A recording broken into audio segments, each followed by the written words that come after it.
Welcome back to the Wake Up Mission Show.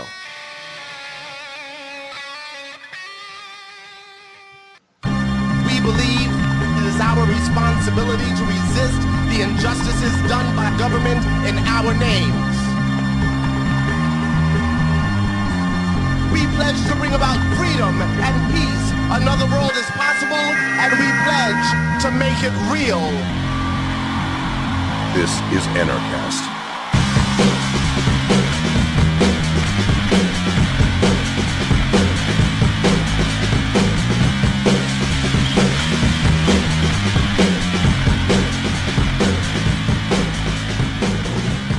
Welcome to Anarchast. I'm super excited. My own personal hero is here with us today. I'm in Phoenix with Doug Casey at his very own Casey conference here. When Money Dies is a perfectly named conference for a dollar vigilante like me. Hey, and we have him. This show is not the anarchist. It's the Wake Up Mission, but we have the anarchist himself, the dollar vigilante founder, Jeff Berwick. Jeff, a real honor to have you here today. Yeah, thank you. Great intro music. I enjoyed it. Oh, hey, yeah, it's yours. So first things first, before our more conservative listeners, tune out, why are you an anarchist? Oh, well, they shouldn't tune out. All it means when you say you're an anarchist is you don't want to use violence to make other people do what you want them to do, and you ask them not to do the same thing. So all it means is you don't want a ruler. And I don't know about you, but I don't want a ruler. I don't think there's anything crazy about that. If people want a ruler, I'm even fine with that as long as they don't force that ruler on me. So that's all it means. Amen. Also, I always say Jesus was an anarchist, and so you're in good company. So, Jeff, besides the dollar vigilante on Anarchast, which I listen to occasionally, your podcast, you founded Stock Media Corporation back in 1994. And one of the most active financial websites in Canada at the time. Were you always interested in finances and libertarian politics? Or at some point in your young life, did you have some epiphany that changed your views? Well, when I was younger, I remember when I was around 13, I actually got involved in Canada with the Conservative Party of Canada, and the reason was because I thought, I didn't like the world the way it was. I thought there was way too much war and way too much poverty, and so I thought, well, I better figure this out and join a political party and get this fixed. And it didn't take me very long before I realized that wasn't the solution. And so I just went on, and I was always a computer nerd. So when the internet first came out around 1994, I was one of the first people on it.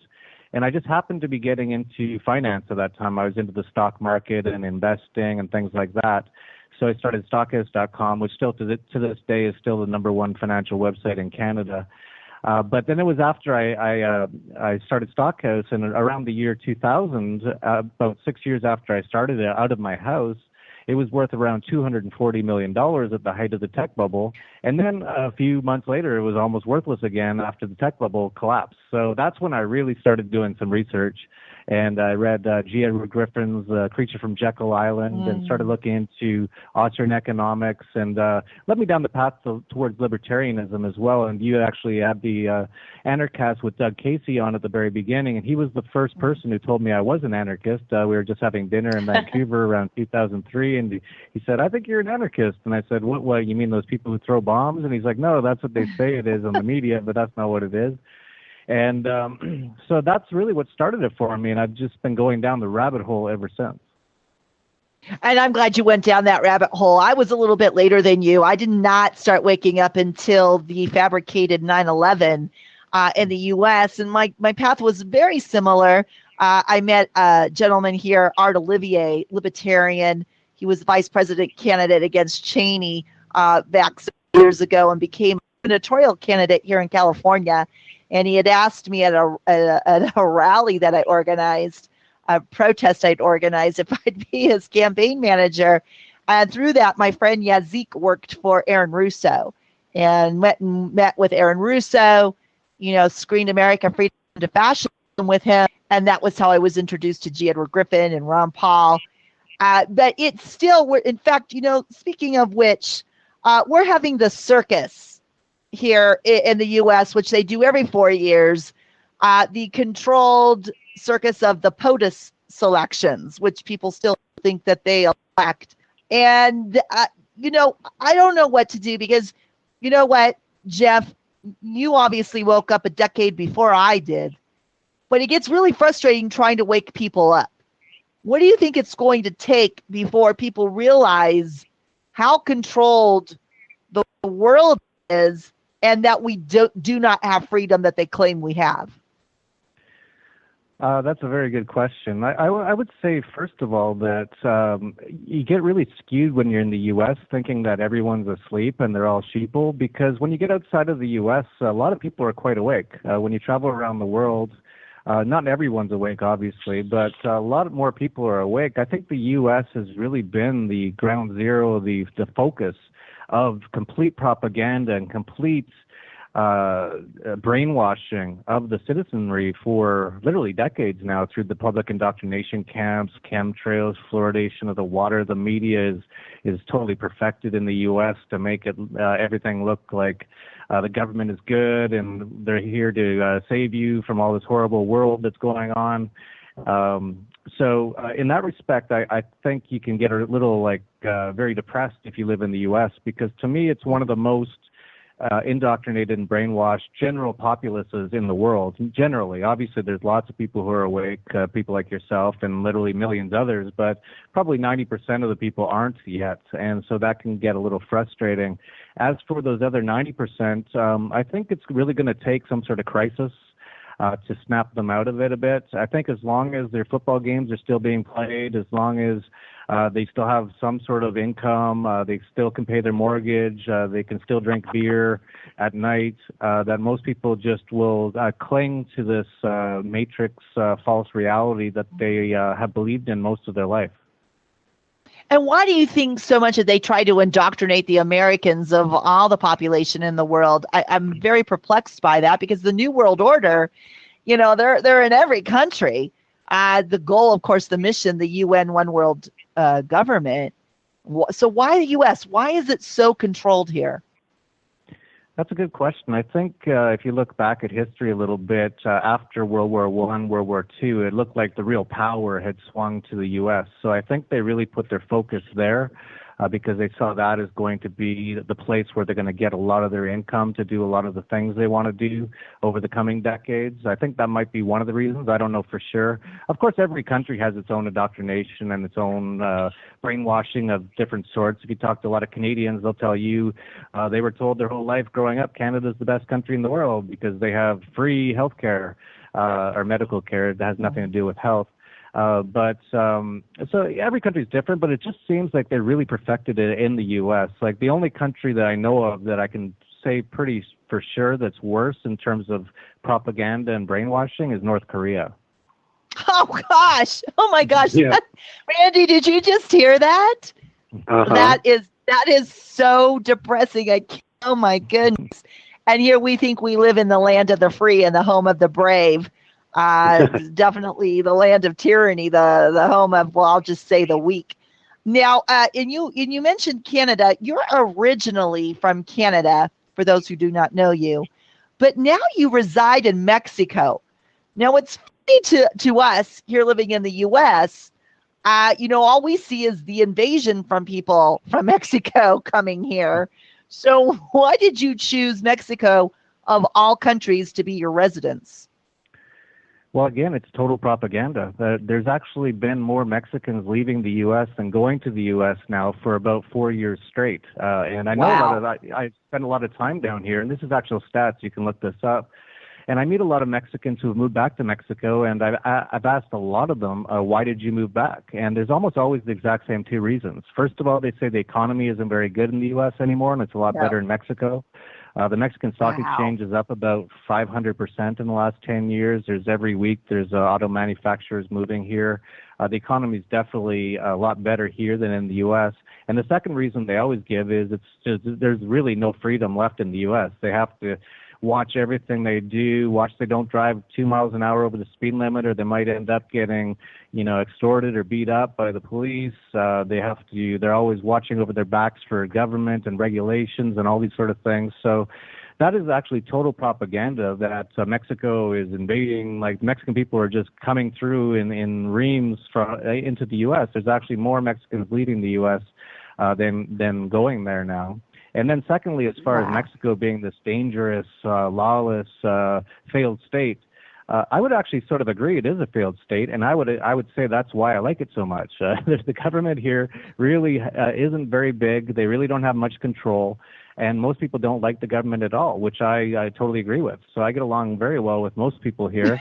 As far as it's dangerous, there's a few areas, but you could say the same thing about the U.S. You go to the south side of Chicago on any weekend, and there's 50 people get shot every weekend. So there's places like that in Mexico as well.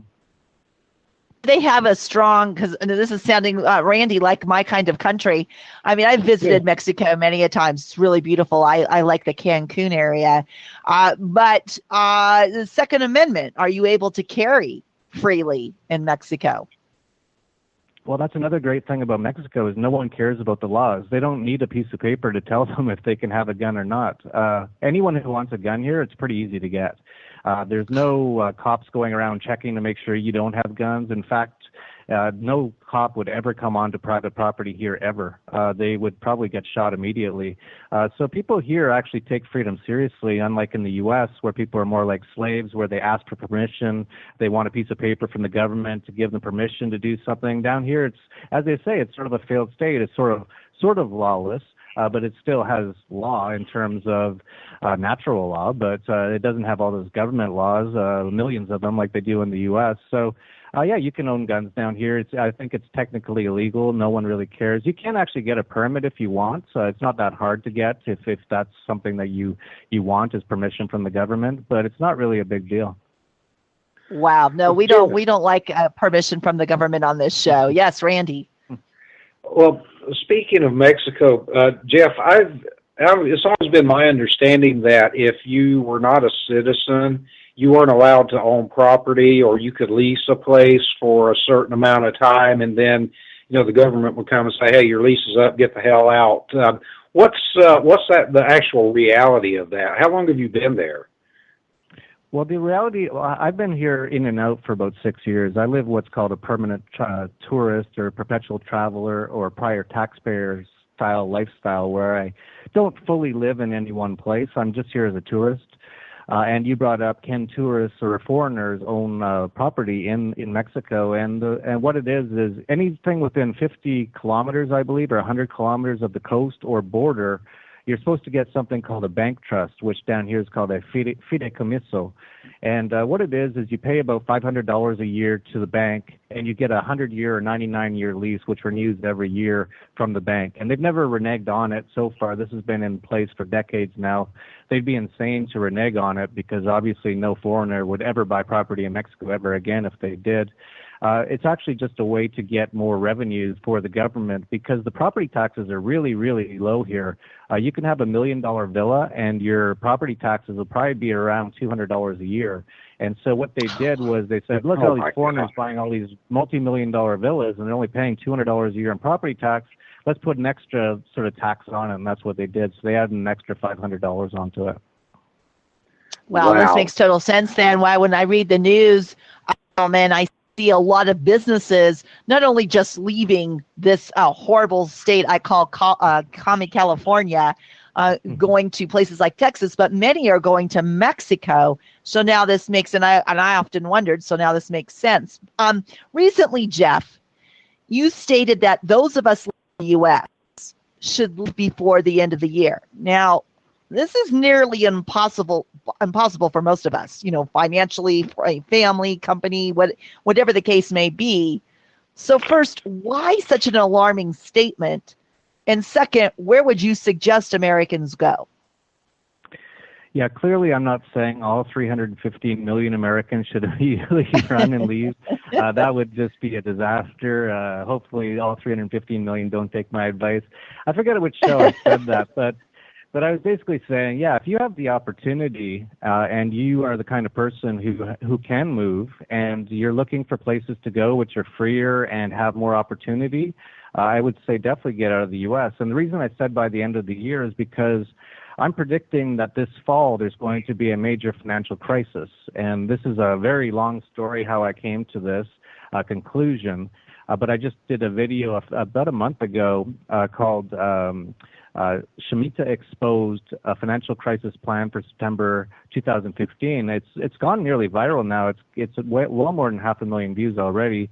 And I'm calling for this Shemitah, which some people may or may not know about. I think there's something being planned for this September, and there's so many things going on this September that I'd be very surprised if we don't see something fairly significant happen as soon as this September. And then I think it just gets worse from there. I've been predicting for the dollar Vigilante since 2010. I said that within 5 to 10 years, we'll see a major crisis, a collapse of the U.S. dollar and all fiat currencies. And we're now 5 years in, so we're reaching the very beginning of my estimate of when it could happen. And it looks, this year's already looking like it's going to be insane. So many people now are calling for a fall collapse that it's almost going, if it doesn't happen as planned, if it was planned, it could almost happen just because of so many people predicting it now. Since I've come out with my prediction, it's been literally 10 or 20 fairly major analysts all say the same thing. So it could be one of those self-fulfilling prophecies at this point. I'm glad you brought up Shemitah because several months ago, somebody had sent me a link to watch this Christian. Can't think of what his name is, but he was talking about the Shemitah. He's written several books. I think The Harbinger is one of his books. And so I watched the video, and then, weeks ago, somebody sent me the link to your video, and I said, there's something to this. And Jeff, I think you're onto something because in September, because you're very politically awake, there's a lot going on. You have the so-called climate summit. You have the, rumor on the street that CERN is going to actually reach the abyss. You have the alleged end, I shall say, of Jade Helm in the U.S. You have the Shemitah. There's several more occurrences that are going to happen. So if this financial collapse does happen, what can people do to prepare, and what should people do if they're not able to prepare?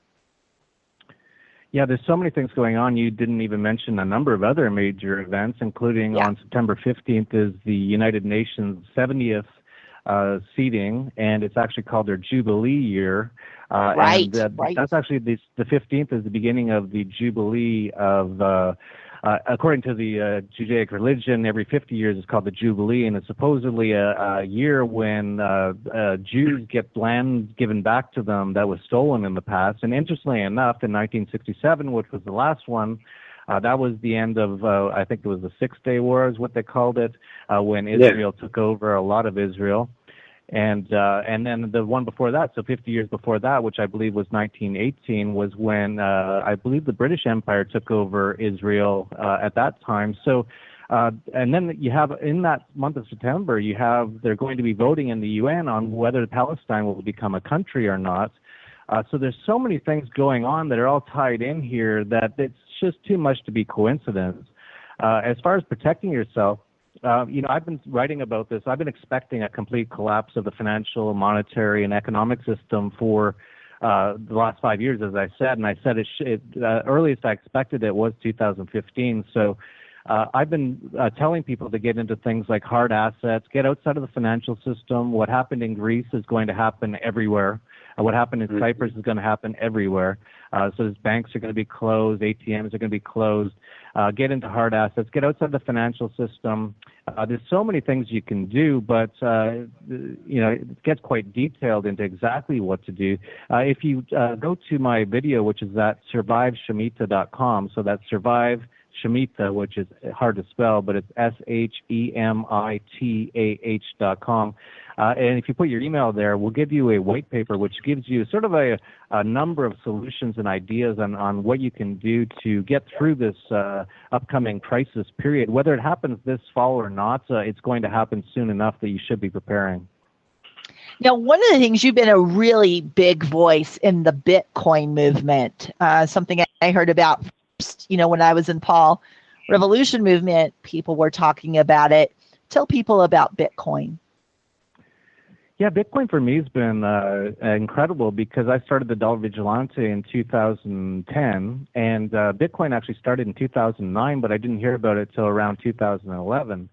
And when I first started the Dollar Vigilante, I said the U.S. dollar is going to collapse. All these fiat currencies are going to collapse in the next decade. And people would ask me, well, what's going to replace it? And I always used to answer, I think the market will come up with a number of solutions. And Bitcoin happened to be one of them. And I found out about Bitcoin around $3 in 2011. For people who don't know what Bitcoin is, it's a decentralized distributed currency. So there is no Bitcoin office. There is no Bitcoin CEO. The government can't shut it down. You can actually hold $1 billion worth of Bitcoin in your own brain just by memorizing your password, and you can transfer $1 billion of Bitcoin around the world in an instant for free.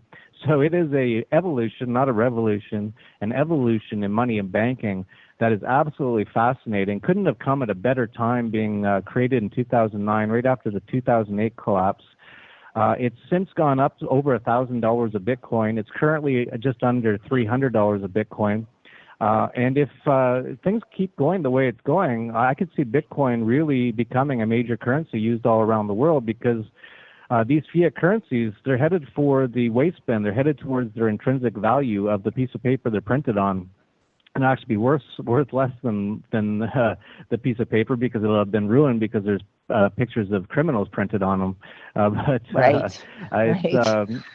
For people who don't know what Bitcoin is, I would just suggest you start to look into it.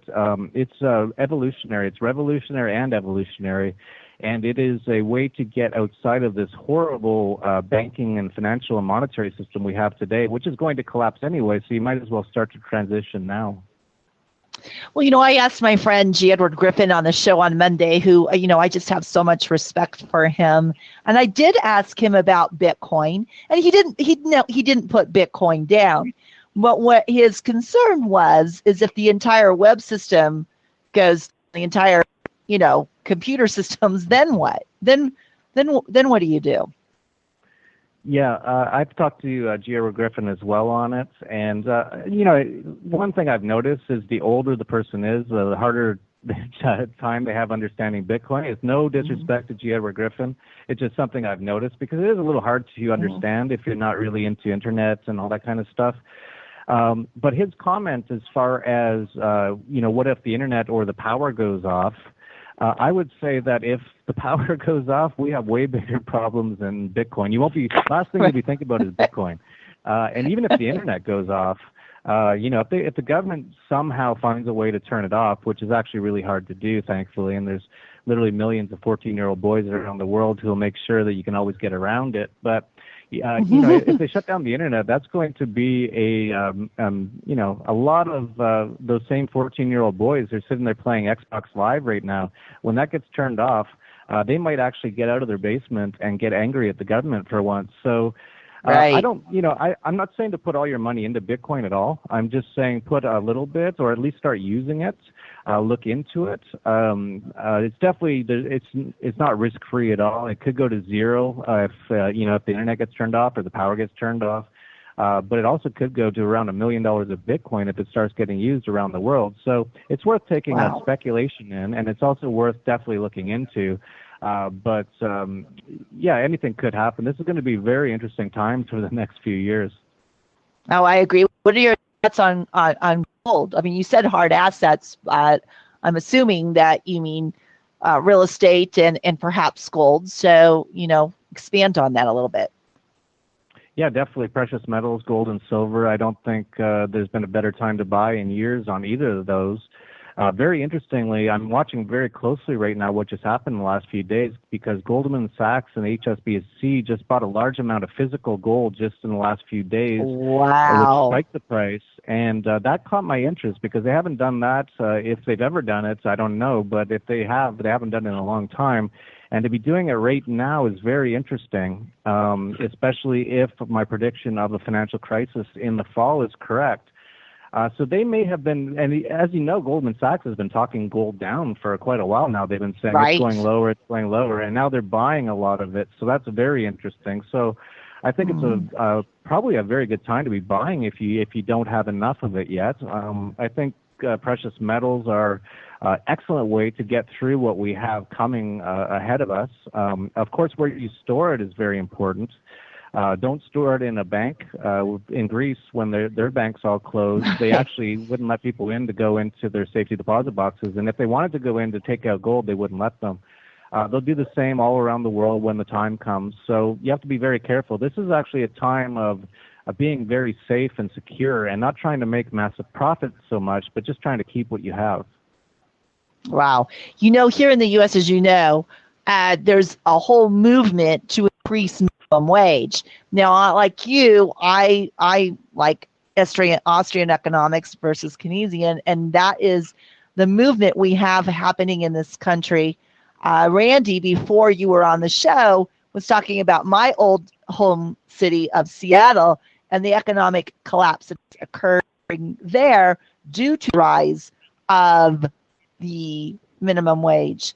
Now, we've been talking about trickle-down economics. We do have people who, you know, are supporters of our show that disagree with us, that they believe that minimum wage should be increased. And I'd like your thoughts on this.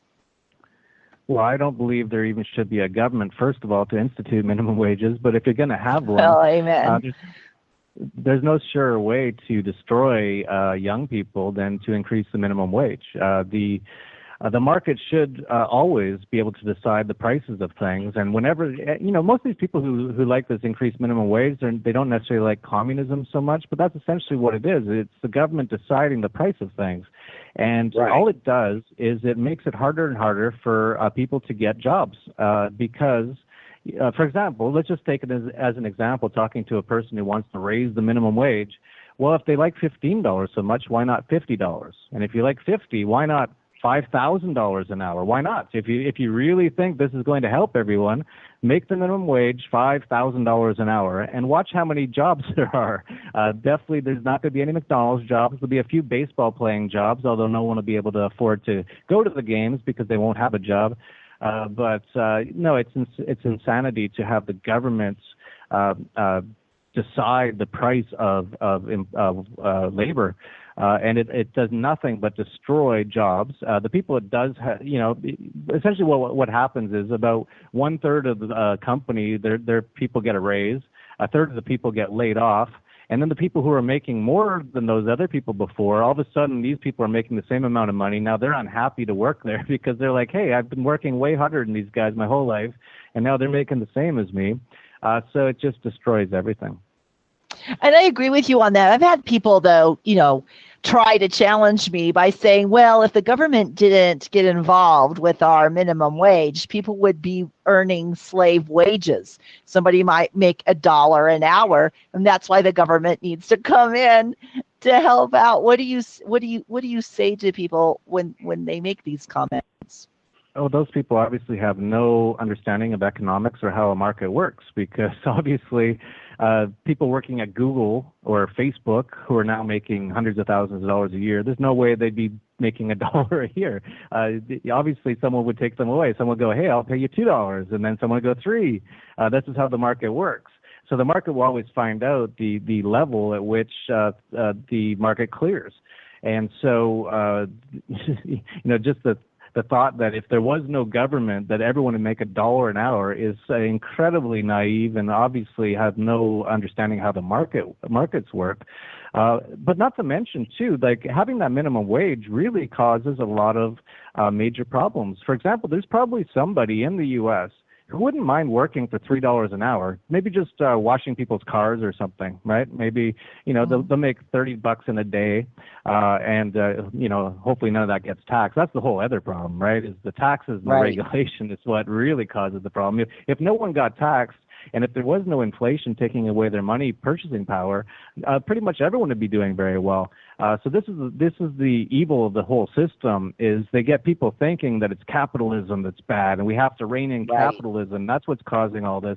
but it's actually socialism and fascism and communism of central banking, taxes, regulation that are destroying the purchasing power of the dollar and also making it harder for people to get ahead. And then they raise the minimum wage, which makes it so it's harder to get jobs. It's a perpetuating cycle that ends up in complete serfdom. Well, I'm glad that you mentioned about capitalism, thinking that those of us who believe in capitalism are the evil ones. We got two like strikingly different movements happening in the U.S. On the one side, and I really do have to credit Ron Paul. His son, forget about it. His son is not his father. I can't support him at all. But, Ron really did wake up a sleeping giant. And you have a lot of people in the X generation like us and younger, the millennials, who they are moving away from the one-party system, which is masqueraded as a two-party system here in the States. And they're more libertarian-minded. So you have that side, which is definitely growing. But on the other side, the communists and socialists are definitely growing, and we're definitely seeing that with the following of Bernie Sanders here in the so-called POTUS election campaigning. So, it's a dichotomy we're having. It's a definitely there's a lot of tension in this country. What can we do to educate the masses when it's so controlled here? That's another good question. I'm not sure. Again, I think it's going to take a crisis to wake up a lot of the people who are more socialist or communist to wake up to things. I really see around the world, though, that a lot of people are waking up. For example, in Brazil, they have a Mises Institute of Canada. Ludwig von Mises is sort of the founder of the Austrian economics movement, which is essentially free market economics. And the Ludwig von Mises Institute in Brazil has over 100,000 likes on its Facebook page. They have very large meetings. There was even a protest recently in Brazil with a lot of people holding up signs saying, "We need capitalism." So people are waking up to, a lot of these places, including Brazil, and of course right now Venezuela. People are getting another lesson on what happens when you have socialism and price controls and regulations and taxes and all that sort of stuff. If you have too much of it and money printing, you can really destroy a country, and that's what's going on in Venezuela. So I think thanks to the Internet, we finally have, before the Internet 20 years ago, to try to talk to people about this stuff, forget about it. They didn't know about most of this stuff, but now at least they have the ability to see this information. So if they one day wonder, I wonder why Venezuela didn't work. I wonder why Argentina's not working. I wonder why North Korea isn't that great. And I wonder why East Germany failed. And, they can look it up and realize it's because of socialism or communism that really causes a lot of problems. And then they can look into what really capitalism is. And to me, capitalism is just the free exchange of products and services between two parties. That's all it is. And I agree. Free market. Yeah. Right, I agree. And, if somebody is just trying to learn, because I, when we had the Tea Party, I went to both Tea Party and I also went to Occupy. I went to both and I spoke at both events. And it was real interesting. The Tea Party, in the beginning, they were very aware, Jeff. It was a lot of libertarian-minded individuals, but then it got co-opted by the Republican Party, and then you started seeing a bit of a shift, unfortunately. And the Occupy movement was very interesting because there were a lot of statists, collectivists that really were controlling the narrative there. But there were a lot of hungry individuals that said, something's not right. This isn't working. And so for somebody who wants an education on real freedom, real liberty, or capitalism, what books, documentaries, speakers would you, besides yourself, would you suggest that people tune into or read? There's one book in particular that really changed me, and it's very small. It's very short. You can read it in a couple hours, and it's actually free on the Internet in PDF format. It's called The Market for Liberty, and it's by the Tannenbaum. I think the name is Tannenbaums or something along those lines. It's just a few hours read, and it essentially talks about how the market would work if there was no government. And it's I don't think anyone could fully read that book and not have it change them.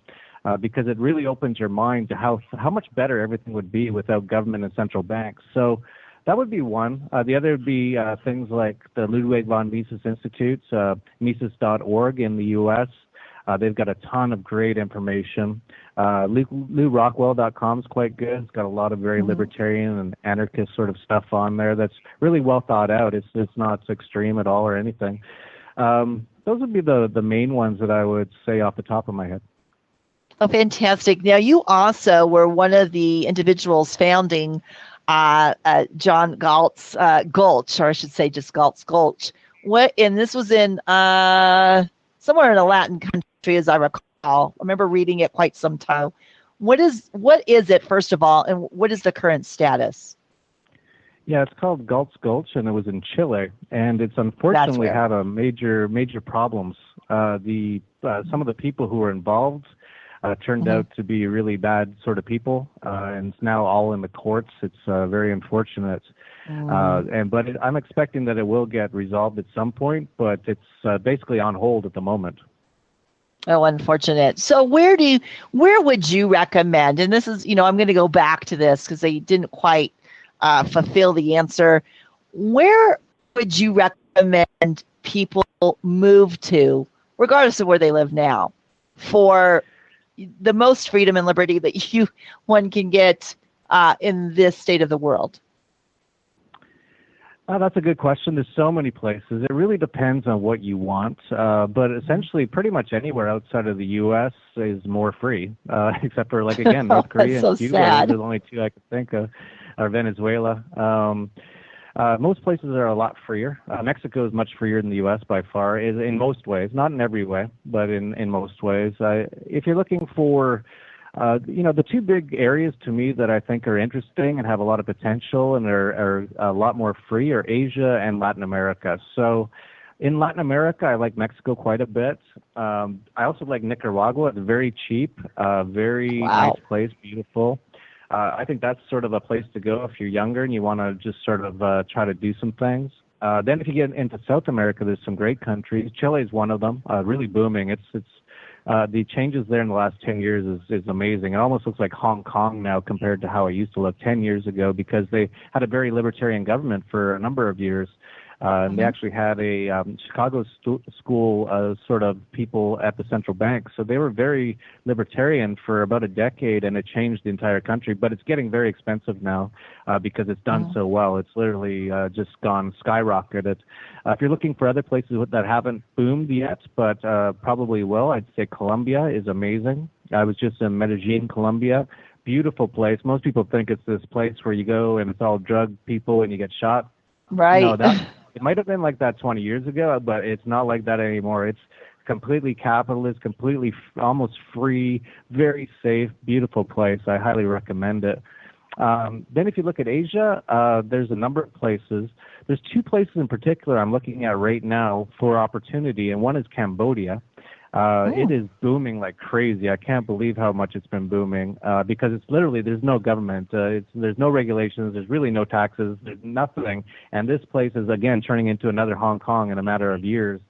And then the second place, and this is way more speculative and you have to be way more adventurous, is Myanmar, which you can call it Burma. It seems to be opening up right now, and that would be a place if you're 20 years old and instead of going to college, ask your parents for $5,000, go to Burma and go make a fortune. I bet you can. Wow. Well, what about New Zealand?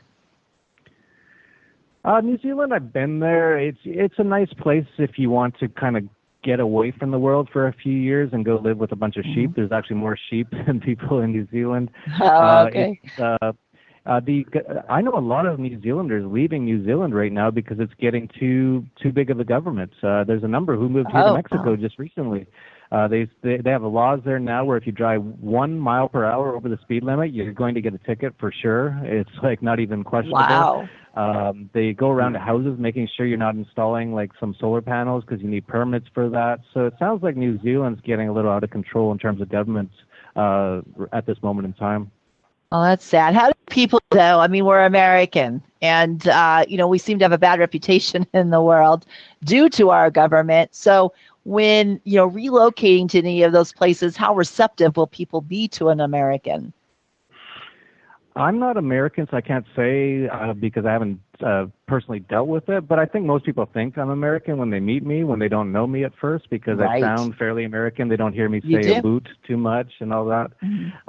And I've never had a problem. Most places in the world I've gone, generally people like Americans.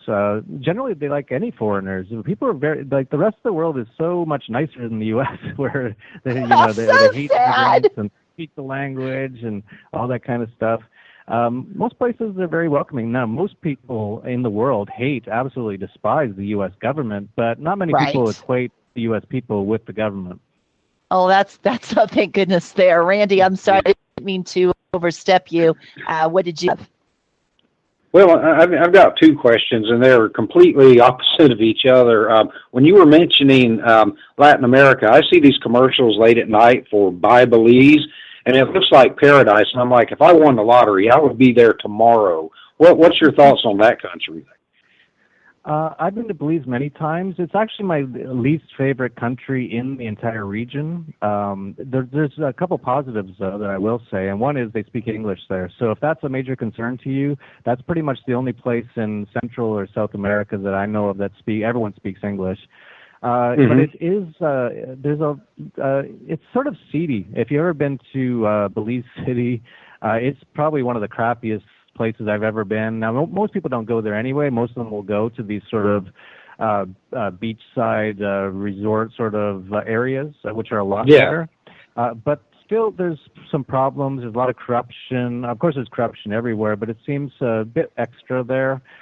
So it's not my favorite place, but I do know a lot of people have gone there and love it and still do love it. So it's again, a part of sort of your preference. But, sort of my advice would be, if you're thinking about moving somewhere, definitely visit it first because it's never going to be what you thought it was going to be.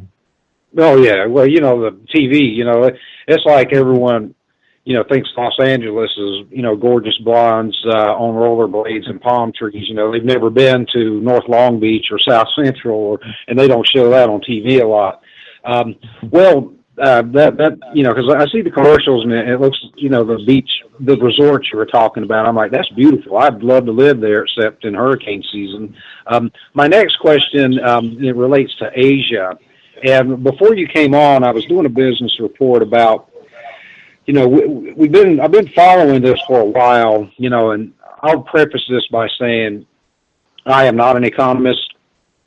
I barely graduated high school, but there's rumors about, China is trying to position itself to take the, the international trade off of the U.S. dollar with their currency. They're trying to set up their bank, and a lot of countries are on board with that. And, they're manipulating their currency, and they're trying to prop up their stock market. What do you think is really going on with China as far as their currency, stock market, and what they're trying to accomplish with this currency manipulation? I think there's a lot of things going on, and I think the biggest thing is that China really wants to make its currency be used as an international reserve currency, and so they're rushing to actually get their version of a SWIFT system out called, I believe it's called CHIPS, the Chinese International Payment System, and it's based on the yuan, and they're trying to get it out by September of this year of all times. Again, everything seems to be going towards September. Now, of course, in the last few days, the Chinese government, or the Central Bank of China, devalued or depegged the yuan from the dollar. And the funny part about that was they said a few weeks ago that they weren't going to do it. And, of course, you know what to do when governments said they're not going to do something is they're probably going to do it. And they went ahead and did it a couple of days ago. And it really caused a lot of market volatility the next day. And then they said, we'll never do that again.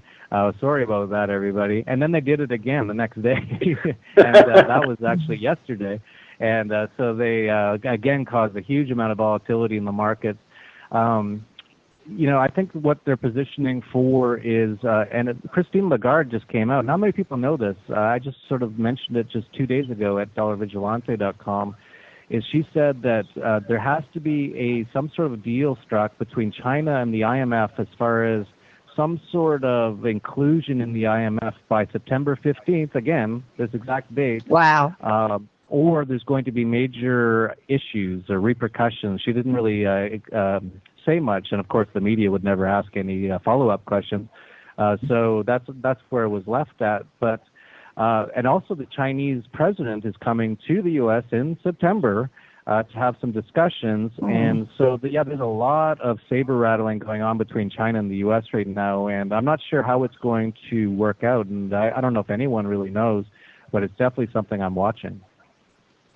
You know, speaking of all this currency, did you ever get into the market of currencies reevaluating? Is there any merit to it? I know you mentioned the yuan. That was one in which so-called experts were saying purchase. The dinar, Iraqi dinar, was another, and I think this was all due to what happened in the 90s with Kuwait. So, your thoughts on currency reevaluations? I think there's ways to speculate. Yeah, I think there's ways to speculate on it, but I stay away from it because to me we're too close to the end of the monetary system as we know it, as I call it, to really be playing around trying to get some extra profits. I'd rather get out of all fiat currencies right now, get outside of the banking systems, get outside the financial system, because they're putting in capital controls all over the place. Greece has already seen it, of course. The U.S. has really had capital controls instituted through things like the Foreign Account Tax Compliance Act, or FATCA, which makes it almost impossible for an American to get a bank account outside of the U.S. It is still possible, but it's very hard. We can help you with that. If you're interested, just go to tdvoffshore.com, which is the Vigilante offshore.com. And there's ways to speculate. I've heard about these playing the Iraqi dinar and stuff. To me, it's too dangerous. I think all these currencies at any moment could just disappear. There's nothing backing any of them. We're headed towards a major period of crisis here. And so to be playing around, in my opinion, I'd rather stay out of them and stay into more harder assets, precious metals, gold, silver, foreign real estate, a little bit of Bitcoin, real assets rather than currencies or fiat currencies for sure. Oh, very interesting. Now I'm going to kind of switch gears here. We really try on our show to push becoming an entrepreneur. And in fact, we just received our LLC here a couple of months back. What advice would you give to individuals who are starting their entrepreneur careers or contemplating? Well, it's definitely a good way to go. I've been an entrepreneur most of my life. It's definitely the way to go, in my opinion. You have so many more opportunities. You can make so much more money. You're not limited to certain things like getting a paycheck, which you have to pay taxes on. There's so many, as you pointed out, there's ways to set up your companies so that they're not taxable through offshore companies or countries. So it gives you a lot of options. It's not for everybody, though. I'll say being an entrepreneur is not easy. If you're looking for the easy life, definitely don't be an entrepreneur. You get all the ups and downs, and it can be wild and crazy. There's no safety net or anything. You're basically on a tight wire. What do they call those? A tight wire rope or whatever they call them. Right. Yeah, whatever they call them. Without a net, really, most of the time. So it's not for everybody, but definitely it's something that I suggest people think about, because what I find in the U.S. and many places in the West nowadays is they don't really teach people how to be entrepreneurs. What they're teaching you in the public indoctrination camps and even in college is how to be a worker, how to work for somebody. There's very few, even if you go to business school, very rarely are they talking about how to start up a business. They're talking about how to manage someone else's business for them, work for them. So I think there's a lot of potential, a lot of opportunity for people who want to be entrepreneurs. And I don't think you have to go to college for 4 or 5 years or 8 years to learn how to be an entrepreneur. Actually, I think that's impossible to do. Really, all you have to do is just get out there and do it, and that's how you learn. Yeah, well, that's what we're doing. You go to college, then you end up with a big debt that you can't pay off, working at McDonald's for $15 an hour.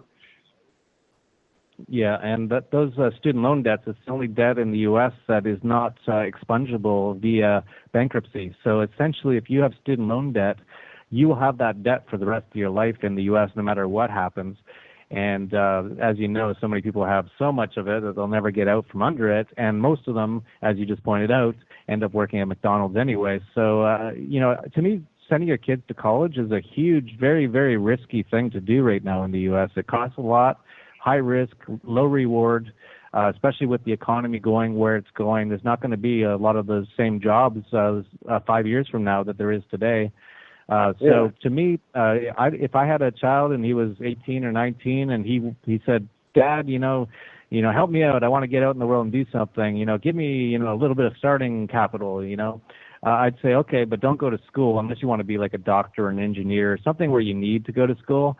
But other than that, I would say, okay, here's $5,000 and here's a around the world plane ticket. I don't want to see you for a year. If you come back and you made money, great. If you come back and you lost money, great. You probably have a ton of experience. But go out there, figure out what's going on in the world, and go start up some businesses. Yeah, go to Vegas. Fantastic. Yeah, go to Vegas. No, don't go to Vegas if you know what's right, smart for you. Being an entrepreneur is risky enough. Anyway, Jeff, just one more. This is more of a fun question. Randy and I say all the time, POTUS is selected. And I was very disappointed. I was very big, as Randy knows, in the Ron Paul movement. 2008, I met with Ron Paul, and we had a private meeting with a couple of people, and I endorsed him, and I was just so excited, Jeff. And that was when I was still naive to think that we actually could make a difference. But now, and you know this, everybody in the world knows it, we've Donald Trump, major entrepreneur running. And he's really shaken things up.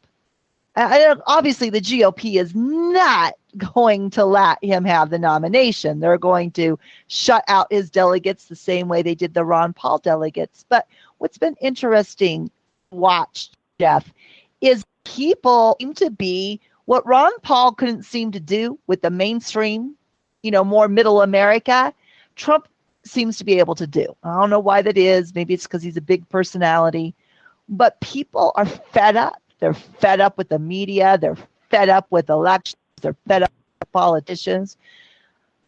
You think that there's any hope for America to change, or do you think it's just time to give up on this country, learning that we're like one of the bottom three most tyranny countries in the world? I don't have a lot of hope for it in the short term, unfortunately. It doesn't matter if Donald Trump wins or Bernie Sanders or Hillary Clinton or Michelle Obama or any of them. This system's already so far past being done. It's so indebted, it's so insolvent. There's so much bureaucracy already. There's so many federal alphabet soup agencies that are out of control. The military-industrial complex. This thing's already past fixing at this point. So no, I don't have a ton of hope, and I definitely don't think that any sort of hope's going to come from the political system. The democracy, of course, is very anti-freedom. It's a horrible thing, and to think that that's going to save people, I really doubt it. And you look at Trump and some of the things he says. Like he just said today that there was a car company he wanted to move their manufacturing to Mexico, and he said, if I was president, I would say you can't. And it's like, whoa, that's pretty fascist. That's pretty hardcore dictatorial. And imagine he's doing that for that, what he would do with other things. He could be even worse than even Obama. Obama. I like that. Or we call him Obama and a few other things on this show. Yeah, we save quite a few things here. Hey, Jeff, I can thank you under your time, but I want you, any final words, and please give out your websites again as well. Yeah, thank you. It's been a pleasure. Time flew. If you just go to $vigilante.com and you can just put your email there, and we send out an email almost every day with information like what we've been talking about on this program. So that's good information. And if you're interested in that Surviving Shemitah, that video that I've done that's gone viral that's predicting a financial crisis this fall, you can just go to surviveshemitah.com. So that's survive, SHEMITAH.com. And if after watching the video you want more information, you can just put on your email, and then we'll give you a full white paper on what we expect and how you can protect yourself from what I expect to happen. Wow. Thank you, Jeff, so much. You have an open door here anytime. We do have a pretty good following, and that was just thanks to my third party run in the Constitution Party. And so I cannot thank you enough for being here, because I know a lot of people were very much wanting you to be on our show. Oh, it's my pleasure. It's been a blast. Thank you. All right. You have a blessed night there. And Randy, now I want to move out of the country. I'm ready to call a moving lines here in whichever company and get the heck out of Dodge. I don't know about you. Well, I still want to go to Mars. I've almost got Randy Shannon talked into it, one of our former guests. Of course. You find the pretty blonde to go with you. Well, everybody, again, this of course that's my co-host. Oh, typical musician. I'm sorry. I know I married one. You're all the same. Anyway, it's been another edition of the Wake Up Mission Show, an underground network connecting the dots of liberty. And tomorrow is Liberty Thursday. We've been trying to educate people on liberty. Apparently, we have a long way to go after learning we're in the bottom 3 of the most tyranny countries in the world. Until then, have a blessed night, everybody. You know, there's other places you could be, so we appreciate you listening to us.